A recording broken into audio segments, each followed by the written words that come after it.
Hello and welcome to Through the Telescope, the podcast that puts the lens on astronomy.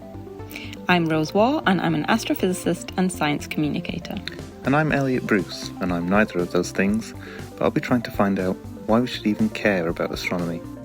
We'll be exploring some of the big topics in the field in little manageable pieces and have some fun along the way. So, whether you know your red giants from your red shifts, or you're not quite sure what the difference between astronomy and astrology actually is, join us as we launch ourselves into the cosmos and try not to burn up on re-entry.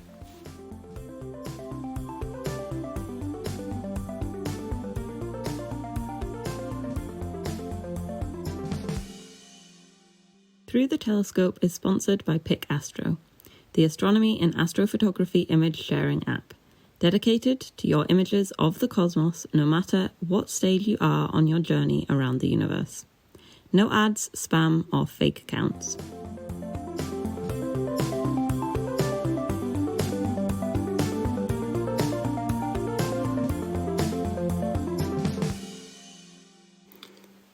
Okay, Ro. Sorry. I didn't even get it right. It's so Ro. Jeez. Welcome to part 2 of What Has Space Done For You? So last time we talked about satellites, which turns out they have done and are continuing to do quite a lot for us, including counting penguins. So if you've not listened to that episode, you should go back and listen to that. But in this, we're going to talk about some of the more, I guess, literal, down-to-earth things. Some of them a more random collection. Yeah. Of things brought to us by space and space technology and our efforts to explore space. Yeah, because going up into space, like we talked about last time, there's different environments, both in terms of our understanding, but also in terms of, we didn't necessarily need to deal with that before, so we never bothered to invent things. Yes. Whereas here, we're talking about some of the things that we brought back to Earth, having developed them generally for something else. For either being in space or getting to space. Yeah. Both very strange situations Mm-hmm. to find yourself in as a human being. And like you say, we had to learn a lot about how to do that safely, comfortably, and some of those things have found a place in everyday life. Yeah. One way or another. Yeah.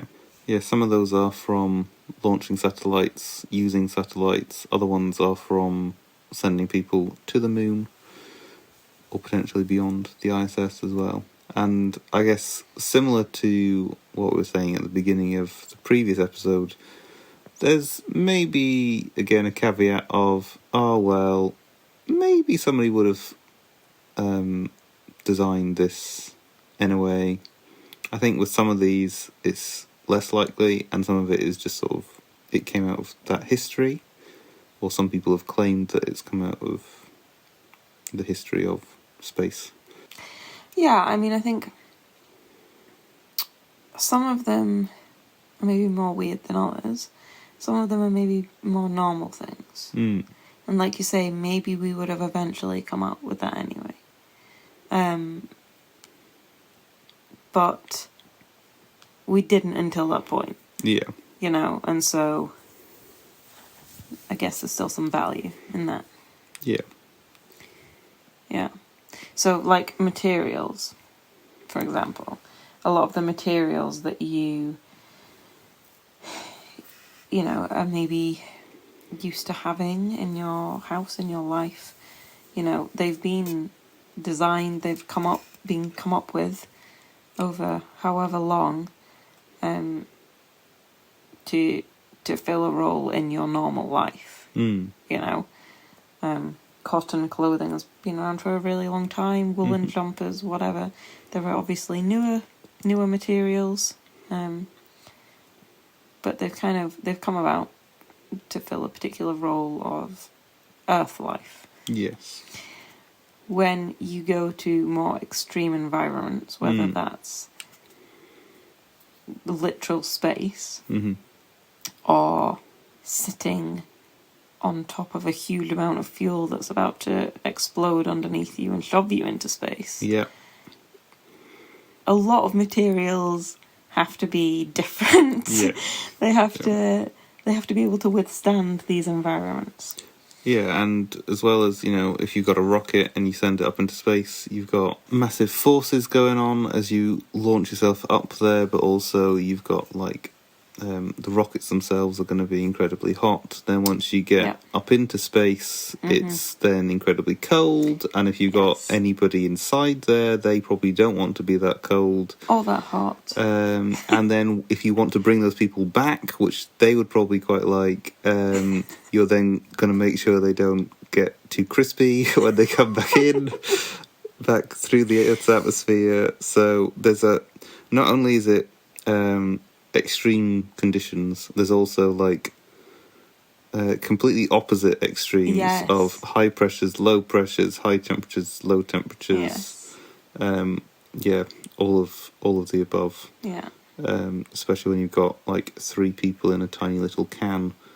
Which just sounds a bit like hell, to be honest. But yeah. So one example of such a material brought to us from space, not from space. We've not mined it from a meteor. Yes. Yeah. But brought to us from us going into space. Foil blankets. Right, yeah. They've got lots of different names, so perhaps our listeners might know them by a different name. Mylar blankets. So I know them as foil blankets or mylar blankets. Okay. Also emergency blankets or first aid blankets. Safety blankets or thermal blankets. Surely most blankets are thermal. In some way, you hope so. Weather blankets, heat sheets, or shock blankets. So I guess some of these different names are also relating to the different things that you would use them in, right? Yes. So. Yes. Yeah. So they are the shiny silver blankets that don't really look like blankets, really, but you might have seen them if you go hiking or you do outdoor stuff. You might have had one in an emergency pack, or you might have seen them if you are a marathon runner or you watch people marathon running. They give them out after marathons. If there has been some sort of accident or something, hopefully you've not been involved in it, but maybe you've seen on the news, sometimes they will have them at ambulances to give them out to people. So these are the foil blankets of which I speak. They were invented in 1964, apparently. And it was a scientist at the National Research Corporation that discovered that if you had a metallized film, which was what they used in satellites, that kind of classic shiny silver thing. Which I always think makes them look so bad. Yes, you always comment on it. That this could also be used to keep people warm. So is that like a plastic film that's then got metal on top? Is that kind of what's a metallized film as opposed to a metal film? Yes. Because I guess you don't want to just, aluminium foil isn't great for... Maybe not quite the best. But yeah, okay. So it's relatively strong, but also reflective. Yes, they're highly reflective. And this ensures that most of the heat is reflected back and doesn't escape through the blanket. So either it doesn't escape out or it doesn't escape in. Yes. So you see what I mean. You don't fry. If you put it around a person, then it kind of keeps them at body temperature. Yes. So you can do it in a extremely hot environment, like after a fire or something, for instance, or near a fire, or you could do it in extreme cold and keep them warm. Yes. In what I would normally think of as a blanket. Like if it's too hot, I'm not putting a blanket on. But in this case, I would want to put a blanket on. Yes. So yes, and then they were originally then sold as part of survival packs. But in the 70s, they started also being used for marathons. it's very normalised now, I think, for it to be a marathon thing. Why is that? So you've run a marathon. Is that... Running a marathon puts your body through... it's an incredibly strenuous event. I mean, I find it quite strenuous to run any distance, so... It can be quite dangerous. Right. Even if you're a very fit individual. Healthy, fit individual. So, like, when you stop, you don't want to, like, all of a sudden, you've just spent all that energy. Is it that you don't want to suddenly freeze? Is that the idea, or...? Yeah, basically you've used a lot of energy and people can't always regulate their body temperature. Right, so you just want to keep it It's kind stable. of like, like them being a shock blanket. So if you are in shock, that kind of thing can happen, and it can have very, very serious consequences. And it's kind of, I guess, a similar thing, but physical. Yeah. It's like a physical Plus, shock. there's probably it's shocking. a whole bunch of other things going on. I'm not a sports scientist, yeah. So they're incredibly thin and lightweight, which is obviously fantastic for space, but it's also very useful in general. Yeah, everything about space is make it light so we don't need to spend too much fuel to get up there, and then make it very, very effective at what it does. Yes. Yeah. You mentioned them having that thin sheet of plastic in them. Apparently it's often PET film. Okay. And then that's coated with, that metallic reflecting agent. That makes it a metallized polyethylene terephthalate, but it's one of those annoying things where it's a PHTH. Yes. Because chemists they're just fun guys. Which makes it an MPET, MPET. Okay. So they're often silver, but they can be gold as well. Which one would you rather? Silver. Yeah, I'd say that too. Yeah. Yeah. That's just taste. Yeah. My personal taste. And it reflects up to 97% of radiated heat. Okay. So it's pretty effective at what it does. Yes. Yeah. Yeah. I mean, I don't have any comparison to that, but I guess you don't need to because it's almost 100%, so that's all you need. It's pretty good. And I guess when you've got the plastic, it's, as well as it being lightweight, you're probably not going to... It's relatively robust, right? It's not aluminium film that's going to be torn. Yeah. Yeah. So that's foil blankets. But lots of other things. Yeah, have also come from space. A similar thing as well, isn't there? Of if you've got astronaut suits to basically protect you from extreme temperatures, and also keep your air in and not let the vacuum of space in, or if that makes sense. I feel like that's one of those things that you get taught in primary school as in science. No, that's not how that works. Heat goes out. Air goes out, vacuum doesn't come in. Yes, but it sounds like it's all don't relative. Let the dark in. Yes, yeah. But basically, that's kind of similar to a firefighting suit. So some firefighting suits are based on, or very similar to astronaut suits. Mm-hmm. So you've got like a sort of, they're fire retardant, they're heat resistant, and yeah. Yeah. All in all, they are life-preserving suits. Yeah. Because that's ultimately what an astronaut suit is. We call them like astronaut suits, but they're life-preserving suits, and that's exactly what firefighters need to. Yeah. And I guess, other firefighting kit is available, but, that doesn't mean that firefighting hasn't necessarily benefited from space, if you know what I mean. Yes, yeah, it's not as if there weren't. They didn't invent fire suits, suits, but they've added to the range of things available. Yeah. Other materials include shock absorbent materials,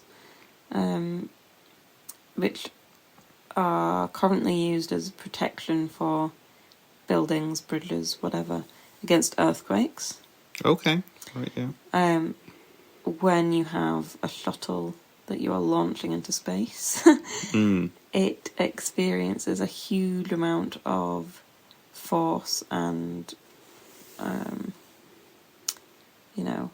extreme things from the launch, and so does the launch pad. Yeah. And you want to protect your shuttle primarily, and for it to not be damaged in the launch. But you also ideally don't want to damage your launch pad either. It would be inconvenient to replace that every time. Oh, yeah. So obviously they've had to find ways around that and materials that can be used to ensure that launch can happen safely and successfully. And that involves a lot of shock absorbent materials, which, are useful in situations like earthquakes. Where you want to absorb other shocks. You want to protect your buildings, your bridges, whatever, so that they don't fall down, cause damage, injury, economic cost. Yeah, and I think also that's another one of those things where I feel like you learn it as a kid and you're not entirely sure why you learn it as a kid. But, like, when you want to build a building, and in an earthquake zone, it needs to be able to, like, move with the earthquake, not fight against the earthquake. Yeah. And again, it's similar. It's like you say, it's not as if this idea has come from space. Yes. Lots of countries, primarily Japan jumps to mind, yes, are very experienced in how to construct buildings that will survive and be safe during earthquakes. Yeah. But it's always beneficial to have new ideas on how to do that.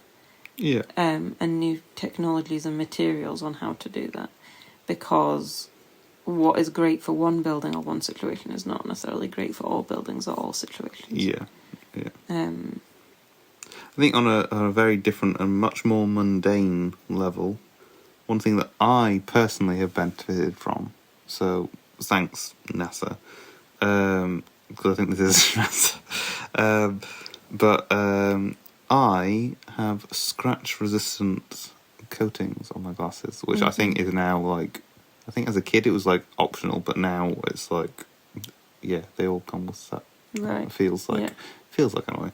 Maybe it depends on who your opticians are. Your glasses providers are. But yeah, they didn't want their astronauts having scratches on their helmets. Yeah, the helmet visors. So yeah, and then after they developed that, then people decided we could also do that on glasses, amongst other things. I'm glad that you brought that up, because that was also on my list of things to mention. Yeah. Because I think it is applicable to a lot of people. And it's not like a big thing. It's not shock absorbent earthquake protection or firefighters suits or something. It's not something big and impressive in that sense. But it's just one of those things where it is impacting on so many people's lives and just helping. Like, it's not a massive deal, but, like, it's so inconvenient getting scratches on your glasses and then you can't see, and then you have to go and get another one, but actually your glasses were fine. Yeah. And so you've ended up just, like, replacing something that was otherwise fine. Yeah. Because of this one tiny issue that didn't need to be an issue, and now it doesn't need to be an issue. Yeah. And personally, I wait until my glasses are scratched to the point where I can't really see out of them anymore, and I can see more clearly without my glasses than with them, before I get a new pair of glasses. I hope not, because I know what your prescription is, and I really hope that is not the case. Yeah, I mean, it's pretty much the case. So, without that, then I'd probably be going, like, every week or so. I don't really know what I do to them, but... That's really worrying. Yeah. No, I leave them for a few You years. do leave them quite a long time, which, because they don't need replacing. Mm-hmm. And also, aside, not really related to this, but it's more effort and more money a lot of the time to get your lenses replaced now. Never used to be like that, but Yeah. now it's cheaper to just get new glasses. Yeah. Which is then a bit of a situation when it comes to scratches, because, what a waste. But, I think that's scratch-resistant coatings are maybe something that, somebody might have come up with that, like, in a different application, or even for glasses, like, however long later. But it came out of space, right? Mm-hmm. And I think also the great thing about NASA, when you need, or any of them, but when you need any space agency, when you need something that is light and does its job really, really well, then, and you have a lot of funding, you can do that. Otherwise, you just kind of like make do. Yes. Like it's an accepted issue that your glasses scratch, so why bother changing it? That's the way it Because, is. there's no benefit for any individual company to necessarily spend a lot of money to change it, because everybody's the same. That's just how glasses work, kind of thing. Yeah, it brings technology forward in the sense that, like you say, probably that would have happened eventually, when it became a way to sell glasses and make your product different or something. But we got it sooner because they needed it, and they needed it to be, very efficient and very good at what it did. Yeah. Yeah. And a similar to that in a way is solar power, solar cells. So nowadays solar power, is it not like the cheapest power now? Solar photovoltaic. Yeah, Silicon they're so photovoltaic. cheap. They're like the cheapest form of electricity generation. But when they were first created, I think the first practical solar cell was in like 1954, and they were not efficient at all, right? I mean, nowadays we talk about, I don't even know what the number is, but it's like above 10%, which sounds awful, right? But that's basically, we get so much energy from the sun at such a different, like, a range of wavelengths that is kind of meaningless, the sort of efficiency that people put around, and like, oh, they're highly inefficient, and it's like, yeah, they are, but in that same way plants are inefficient, but they seem to work all right. You don't need that amount of energy, like. Yeah, and it's also and like, you can't extract it from all of those wavelengths all at once. Yeah. So, but that's like, the efficiency at the beginning was like so poor, but they were also like, they were still incredibly lightweight for the energy that they gave out. And when they were added to Vanguard 1, which was a satellite launched by NASA, and actually only the fourth satellite to have been launched at all. Wow. And it's still orbiting. We don't talk to it, but it's the oldest orbiting thing, which is kind of weird. It's like, I guess it's the oldest satellite of Earth after the moon, I guess, which is kind of a weird thought. But yeah, that was like one of the oldest bits of space junk. Yeah.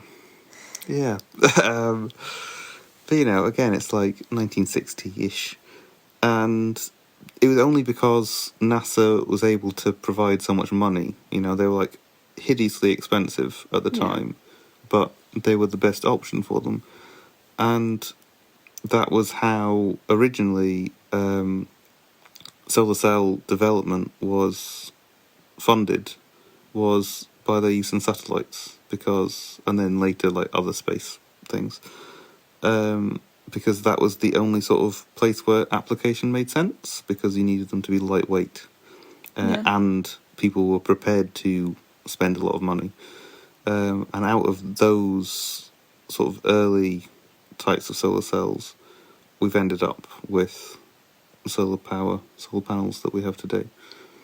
I think they're slightly different, but Yeah, it all comes it from pushes that, all the that technology development. along because they have the money and the time and the resources to spend on improving it to the level that they need, at which point it becomes more viable for other people to do it.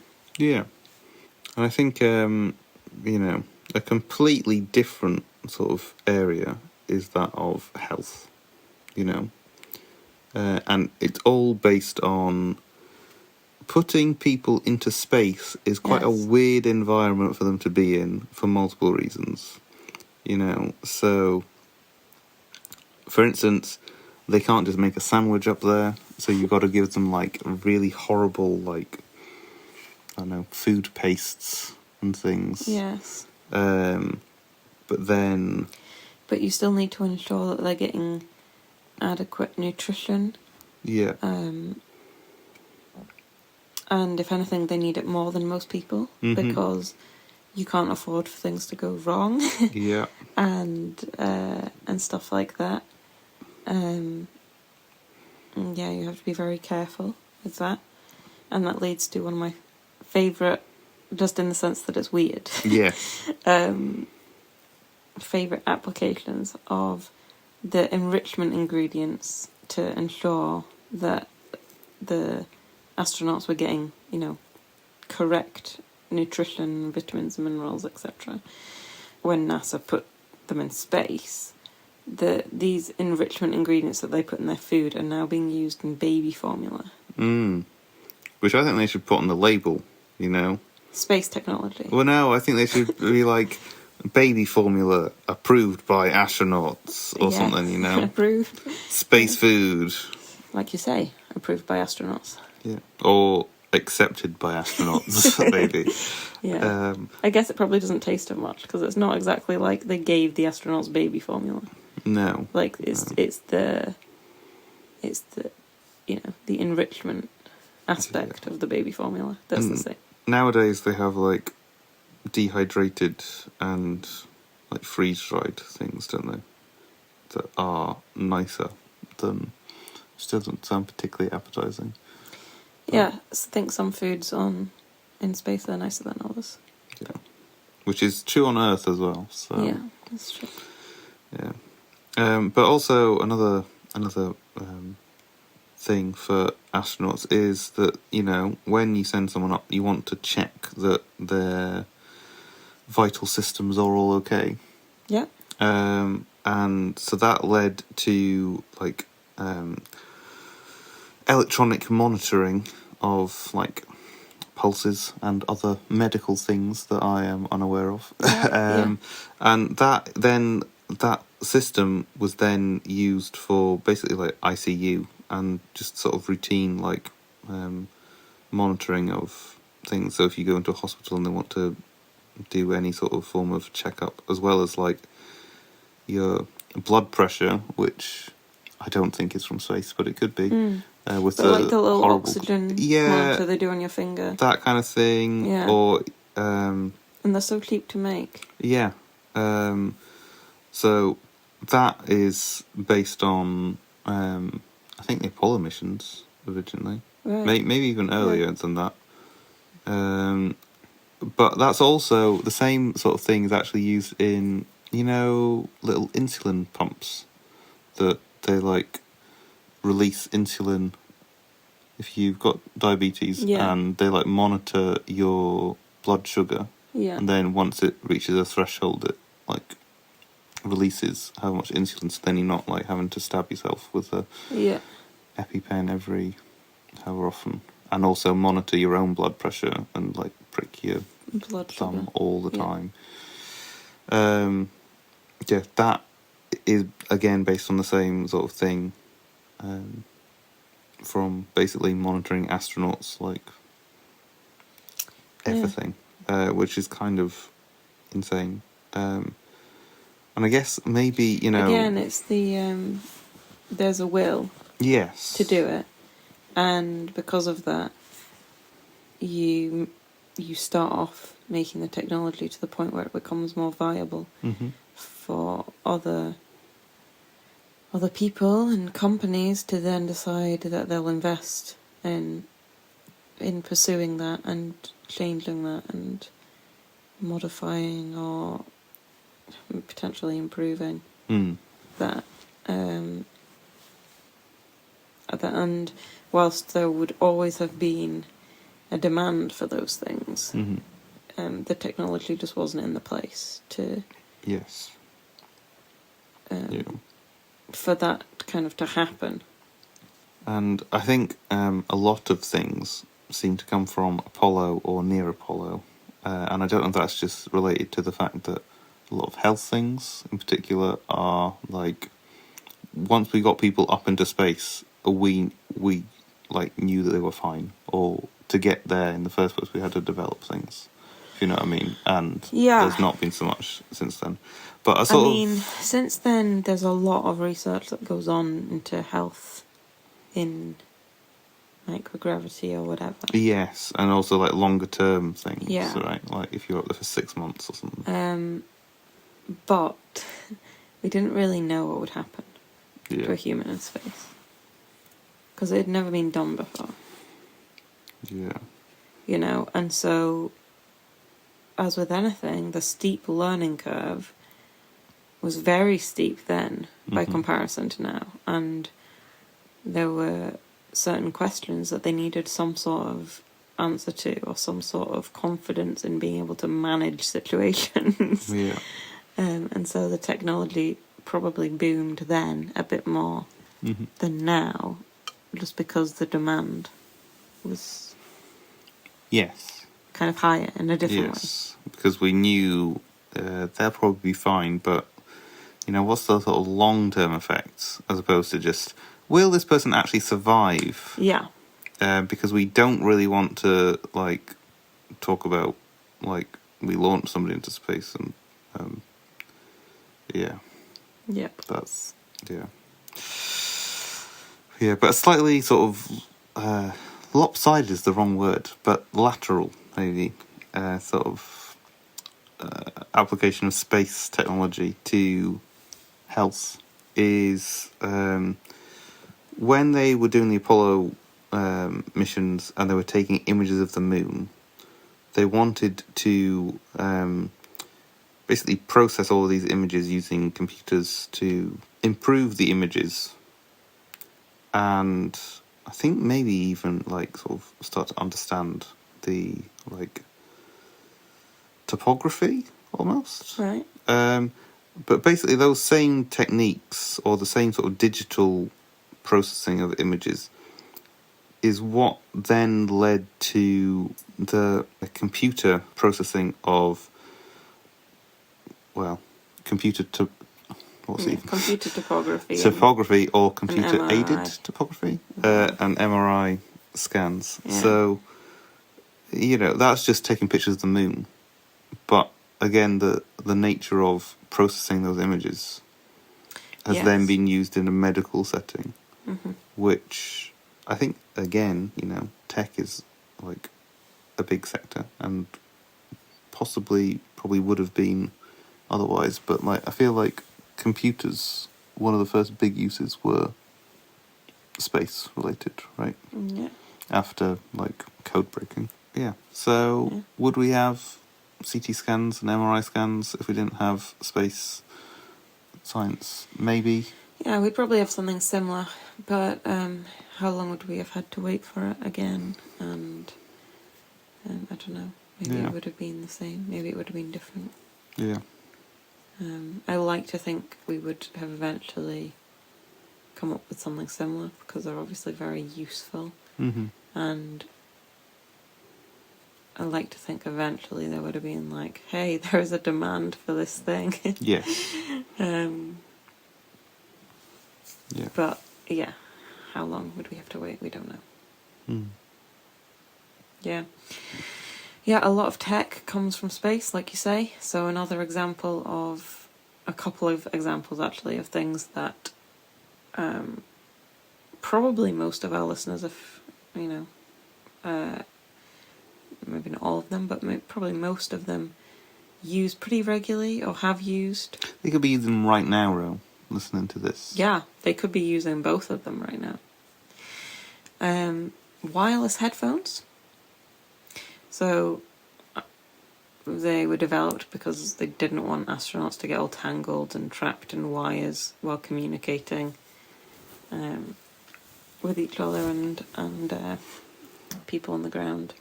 Yeah, the like wires on headphones are bad enough when you've got gravity. When you've got gravity, or when yeah. you're floating around and twirling around. How awful would that be? And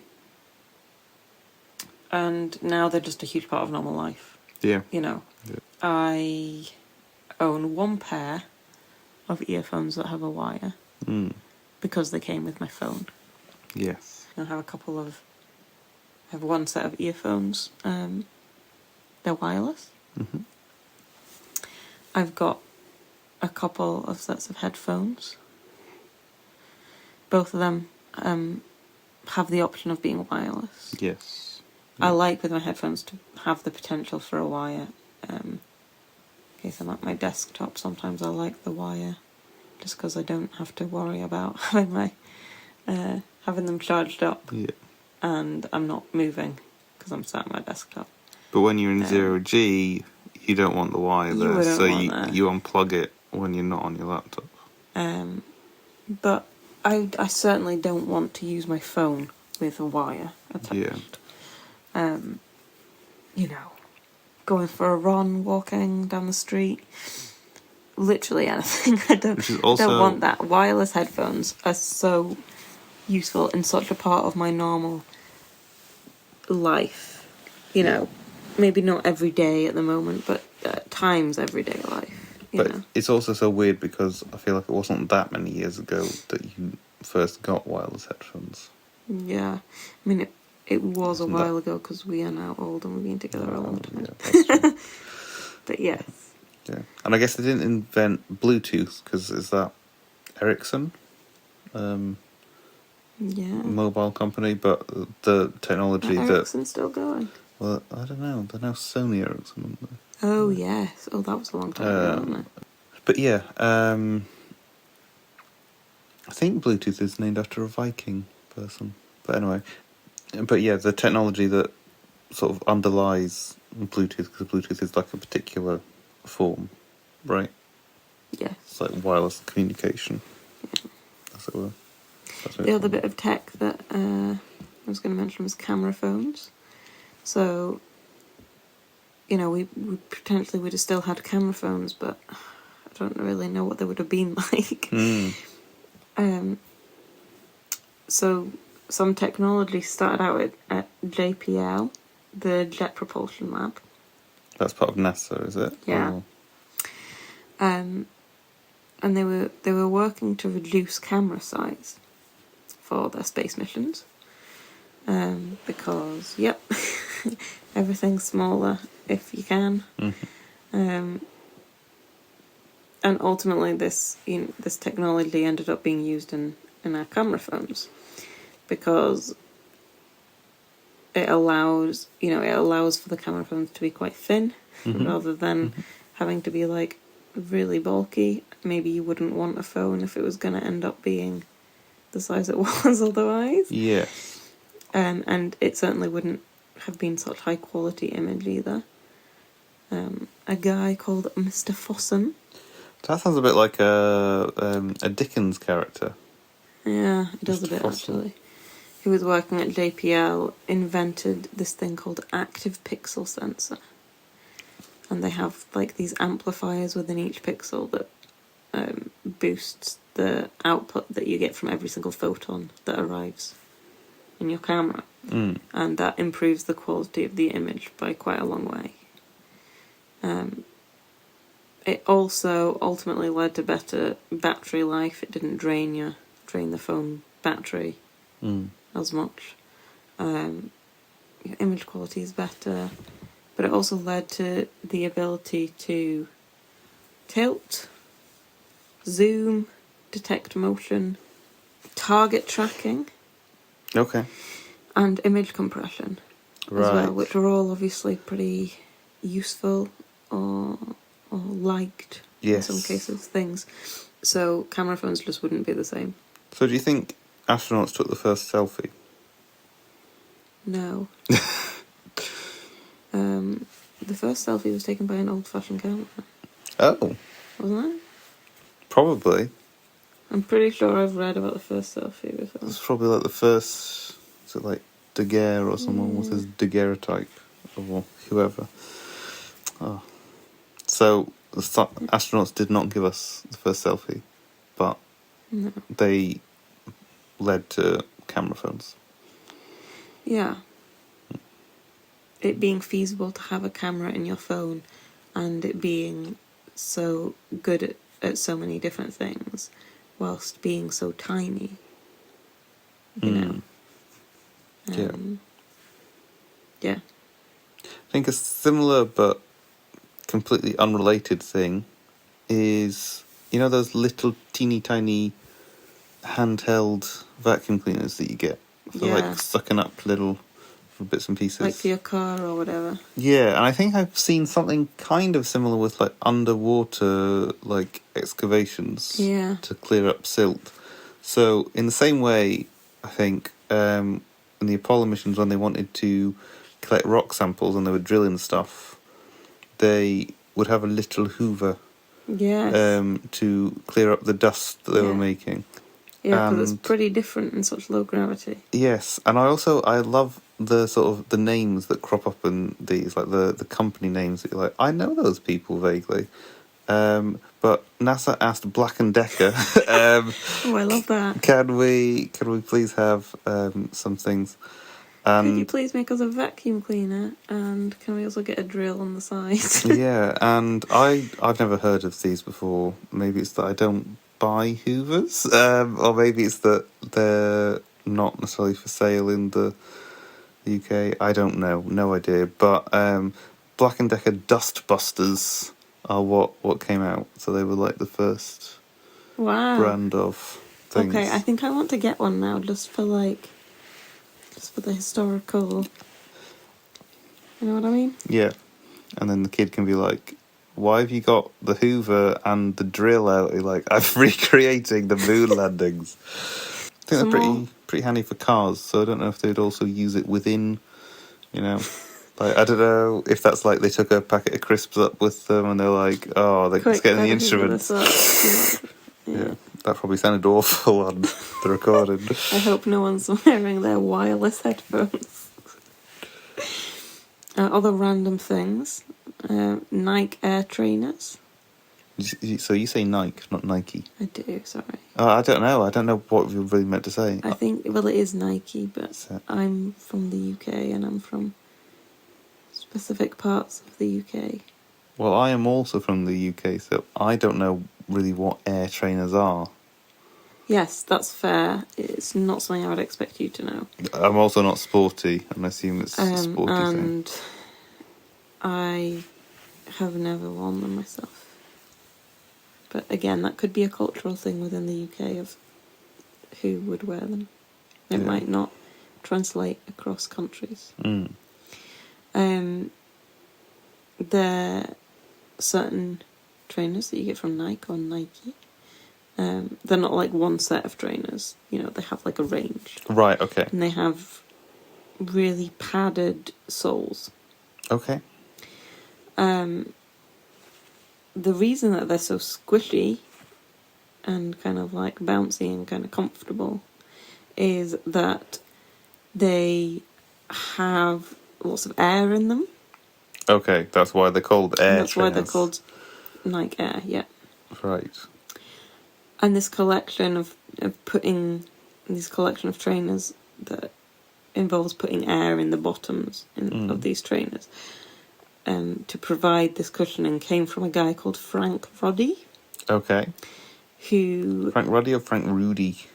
I don't know, actually. I also don't know. Rudy, isn't it? Rudy sounds more. It sounds more American. Yeah, that's basically what it was. Frank Ruddy sounds like he's.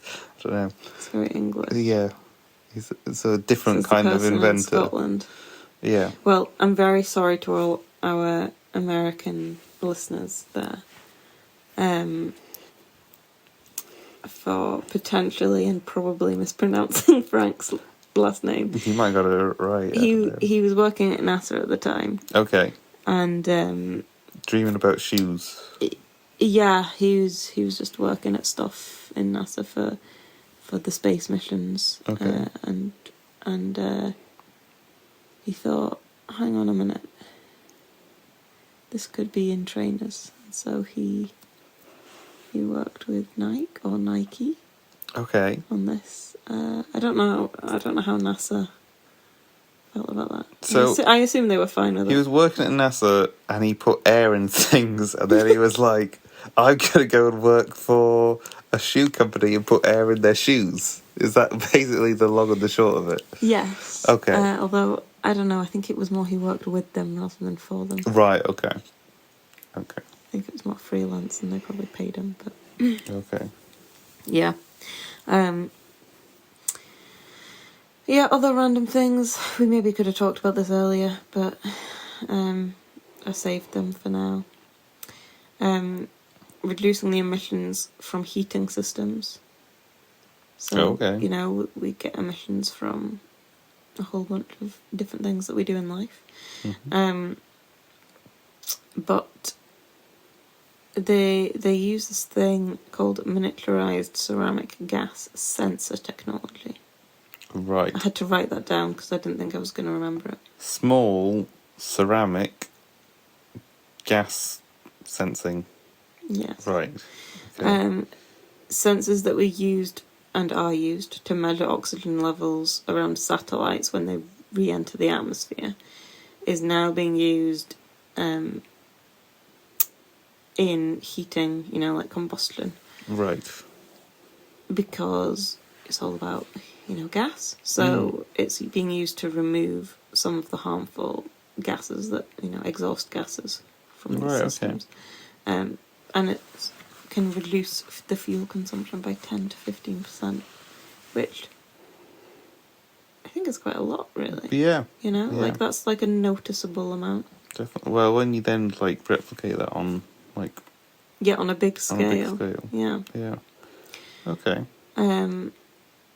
More vaguely environmental stuff. Satellite-based systems. Satellites are the answer to everything. Yeah. Can be used to reduce the CO2 emissions of vehicles. So sat-nav, we talked about GPS last time. Sat-nav technology has been adapted into something called a green drive system. Okay. In which the information is kind of combined on the type of car that you're driving, and then the road conditions, because it knows where you are because it's sat nav, and like the traffic or whatever. Kind of like your whole situation. Yes. Around your car and in your car, to advise you when you should be accelerating, when you should be braking, when you should be, how you should be driving. Yes. Obviously, you have to be aware of the road conditions around you in terms of other drivers, but and it helps to reduce fuel usage by 15 to 25%, which is considerable as well. If you think about if every car had that. Yeah, Yeah, because I guess we're used to, not that I drive or have ever known anyone with a sat-nav, I don't think, but I'm surprised your dad doesn't have. No, he probably does, but he's probably got 3. Probably got 3 that were like a bargain somewhere, so... We love you if you're listening. Yeah, my mum listens to this, but she'll be like, yeah, that is exactly right. He's got 5. 2 of them don't work anymore. They're still in the car. And the other 3 tell 3 different ways of getting somewhere, and he doesn't follow any of them. But anyway, they can tell you like traffic situations, can't they? So then we know that when you're stuck in traffic, it's not great for, generally you have the motor running and not actually doing anything. And cars have got better at that these days. Yeah. For sure, but yeah. Yeah. But there's a lot of sort of odd things related to, how you drive and how that is for your fuel consumption and your... and town driving and rural driving are very Yes. different, and Yes. being used to one and not the other as well can impact on things. Yeah.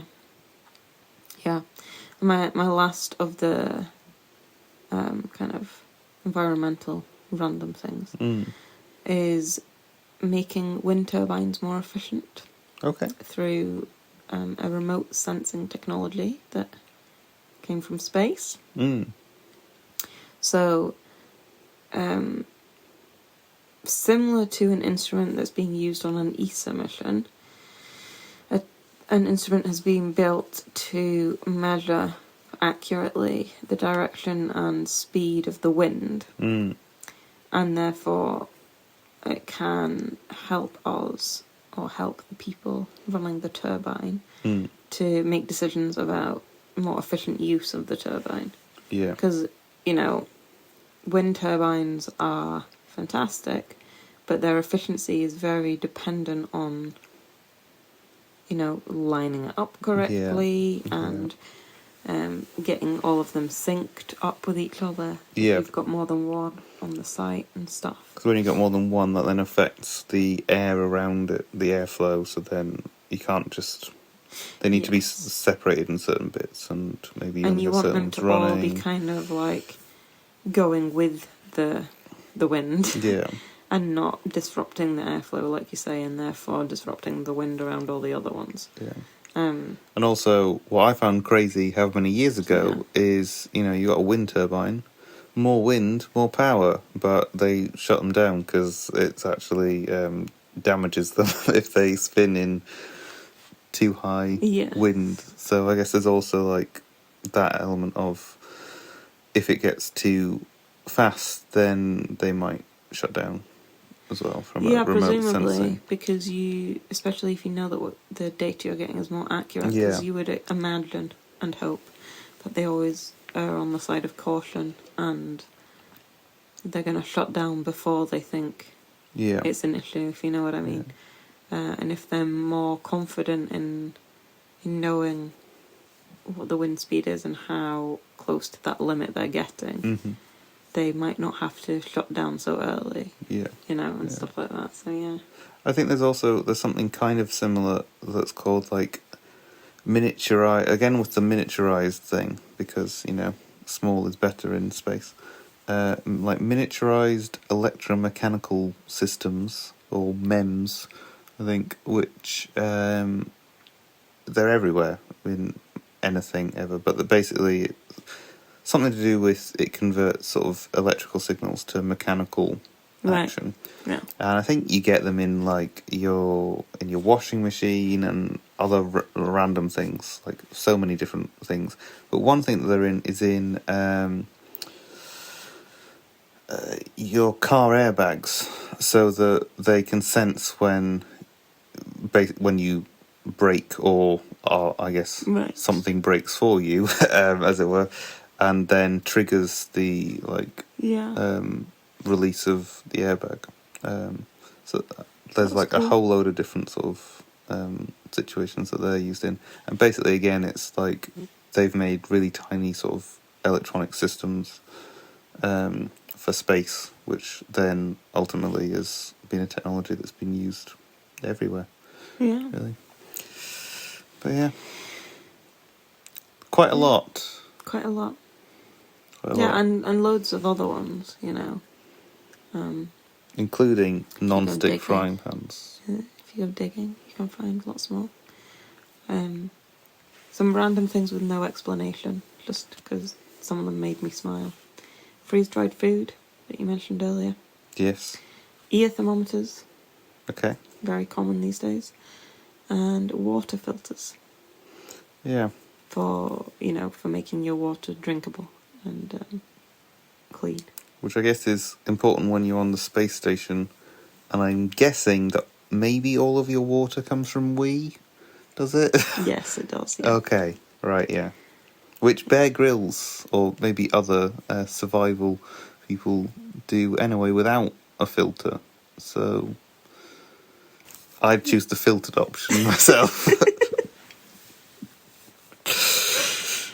Yeah. So this has been a fun, chat about things that space has done for you. Yeah. For us.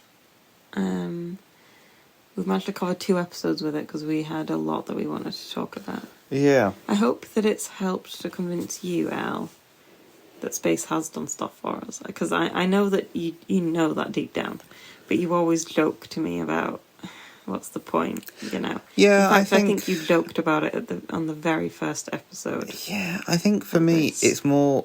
It's not necessarily that I don't think that space has done anything, right? I guess I just feel like